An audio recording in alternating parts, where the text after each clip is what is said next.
aprumador de parede, aí ó.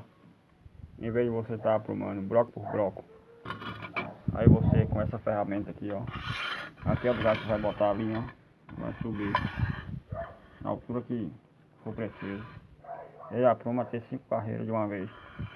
Você aprumou a primeira carreira aqui. Aí apruma a primeira carreira. Instala ele na primeira carreira.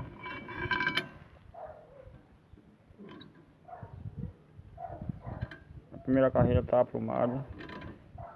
Ele vai ficar no prumo. Aí não precisa você estar aprumando. Aqui vai subindo de acordo com a altura do bloco, ó. Ele apruma até 5 carreiras. Vou pressionar aqui.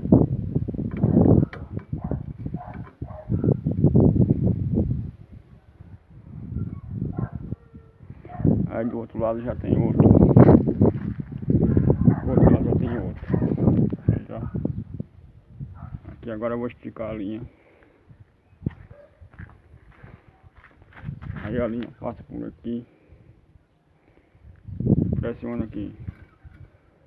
Lembrando, pessoal, que aqui eu não instalei ele correto, por isso que ele tá saindo do prumo. Ainda vai ter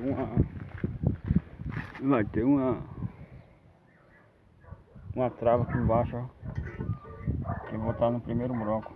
Aí encaixa aqui no bloco.